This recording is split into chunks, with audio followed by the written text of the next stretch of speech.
आणि एक अत्यंत ऐतिहासिक घडामोड आज प्रेक्षक हो घडणार आहे। देशाच्या स्वातंत्र्यानंतर पहिल्यांदाच लोखंडी पिंजऱ्यातली बेमुदत निकाली कुस्ती सांगलीत रंगणार आहे।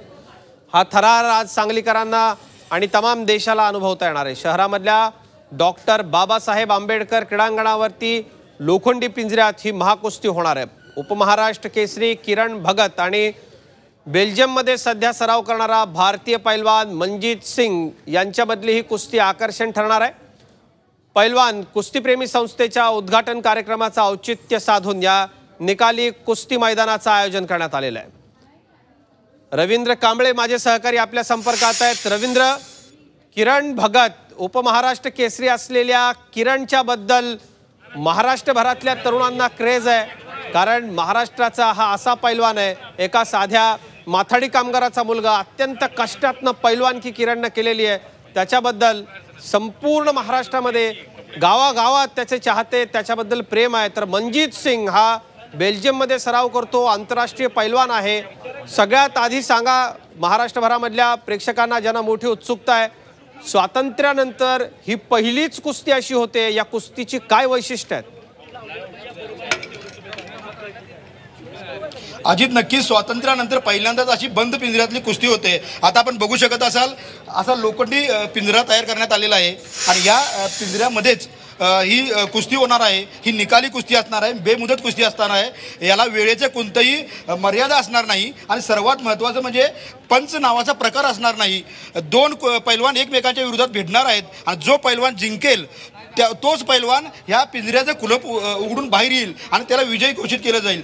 एकंदरीतच कुस्तीचं एक वेगळे आणि चांगले दिवस येत आहेत। कुस्तीच्या प्रकारामध्ये सुद्धा बदल होत आहेत। मात्र ही जी पिंजऱ्यातली कुस्ती आहे ही स्वातंत्र्यपूर्व काळामध्ये खेळली जायची।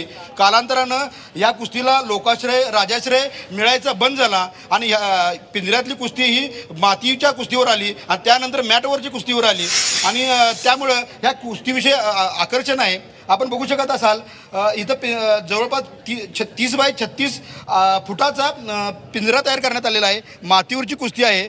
जवळपास 25,000 प्रेक्षक ही कुस्ती बघतील अशा गॅलरीज तयार करण्यात आलेल्या आहेत। एकंदरीतच या कुस्तीविषयी सांगलीकरांना आकर्षण आहे। आपल्यासोबत बोलण्यासाठी या कुस्तीचे आयोजक मारुती जाधव आहेत, आपण त्यांच्याशी बातचीत करू। नेमकं ही कुस्तीचं आयोजन केलेलं आहे, नेमकं कशा पद्धतीने आयोजन केलेलं आहे? हे आम्ही एक पिंजरा तयार केलेला आहे, त्यात ही कुस्ती होणार। किरण भगत उपमहाराष्ट्र केसरी आणि मनजीत सिंग तो अमृतसरचा आहे मूळचा, पण बेल्जियमला सराव करायचा होतो आणि ती कुस्ती आकर्षित असणार आहे आज। नेमकं ही कुस्ती आयोजित करण्याचा उद्देश काय होता? आम्ही स्वातंत्र्यानंतर 70 वर्षानंतर ही पहिल्यांदाच कुस्ती आम्ही भरवतोय।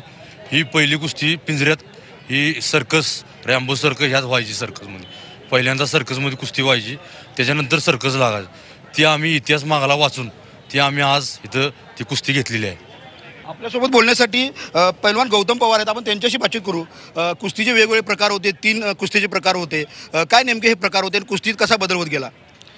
कुस्ती ही फार प्राचीन खेळ आहे आणि पूर्वापार जर बघितलं तर माणसाने स्वतःच्या रक्षणासाठी म्हणून निर्माण केलेली ही कला होती आणि त्यामुळं सुरुवातीच्या काळामध्ये कुस्ती खेळणं म्हणजे प्रतिस्पर्ध्याला परास्त करत असताना त्याला मारून टाकलं, त्याच्या जीवाशी मारून टाकणं अशी प्रथा होती। तर त्यानंतर त्या कुस्तीचे प्रकार पडत गेले। जांबुवंती कुस्ती होती, तर या जांबुवंती कुस्तीमध्ये प्रतिस्पर्ध्याला ठार केलं जायचं। जरासंधी कुस्ती होती, या कुस्तीमध्ये प्रतिस्पर्ध्याला पळवून लावलं जायचं। जोपर्यंत प्रतिस्पर्धी हार मानत नाही किंवा पळून जात नाही मैदान सोडून, तोपर्यंत ही कुस्ती चालायची। कालांतरानं जसं आपण एकत्र नागरिकीकरण, एकत्र राहणे आणि सिव्हिलायझेशन होत गेलं, तसं या सिव्हिलायझेशनच्या माध्यमातून कुस्तीला खेळाचं स्वरूप प्राप्त झालं आणि हा खेळ म्हणून ज्या वेळेला आला तर त्याला हनुमंती कुस्ती म्हणून प्रचलित झाली ही कुस्ती आणि त्याच्यामध्ये नियम आले आणि त्या नियमानं समोरच्या व्यक्तीला किंवा समोरच्या पैलवानाला आपलं नखही लागू नये, दुखापत होऊ नये, परंतु कुस्तीमध्ये हार जितीचे जे निकष असले पाहिजेत त्यासाठी नियम बनवले गेले आणि ती हनुमंती कुस्ती प्रचलित आहे। नक्कीच पिंजऱ्यातील कुस्तीबद्दल सांगलीकरांना भरपूर आकर्षण आहे आणि काही थोड्या वेळामध्येच लोखंडी पिंजऱ्यातील ही कुस्ती सुरू होणार आहे। झी 24 तास रहा एक पाऊल पुढे।